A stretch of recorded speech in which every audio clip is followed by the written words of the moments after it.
আমার নাম দেবলীনা শর্মা। আমি জলপাইগুড়ি থেকে এসেছি। আমি গত প্রায় 3 বছর ধরে আমি একটু ডিপ্রেশনে ভুগছিলাম, অনেক রকম অ্যাংজাইটি হচ্ছিল। কিন্তু রিসেন্ট এই 5-6 মাস ধরে আমি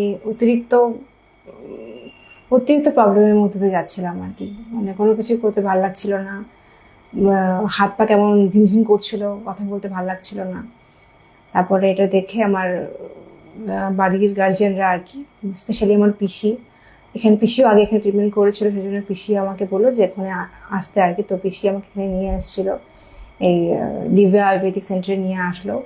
বিভামে ইসলাম ম্যাম আমাকে প্রথম দিন অনেকটা সময় নিয়ে আমার সমস্ত কথা শুনেছিল, আর প্রথম দিনই আমার ট্রিটমেন্ট শুরু করে দিয়েছিল উনি। প্রথম দিনই আমার প্রথমে তো ম্যাসাজ হয়েছিল, তারপর স্টিম হয়েছিল, তারপরে শিরধারা হয়েছিল, যেটা আমার জন্য খুব এফেক্টিভ ছিল আর কি।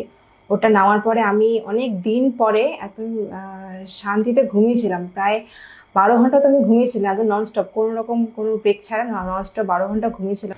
আর হচ্ছে এখানকার স্টাফদের বিহেভিয়ার খুবই ভালো, খুবই ফ্রেন্ডলি। এত যত্ন করে ওরা করে, এত ভালোবাসা দিয়ে ওরা ট্রিটমেন্ট করায় যে ওদের সাথে কথা বলি মানে মেন্টালি একটা অদ্ভুত রকম স্যাটিসফ্যাকশন আসে যে আমি সুস্থ হয়ে যাবো। তাই এত পজিটিভ ভাইব দেয় ট্রিটমেন্ট করার সময়। তো প্রথম দিন আমি যখন এসেছিলাম তখন হাসি কি ছিল সেটা আমি ভুলে গেছিলাম। এই গত 3 বছরে স্পেশালি 5-7 মাসের মধ্যে আমি হাসতে কিভাবে হয় সেটা ভুলে গেছিলাম। আর এই 7 দিনের মধ্যে আমি শিখে গেছি যে হাসতে কিভাবে হয়। ম্যাডাম আমাকে 7 দিনের মধ্যে হাসতে শিখিয়ে দিয়েছে।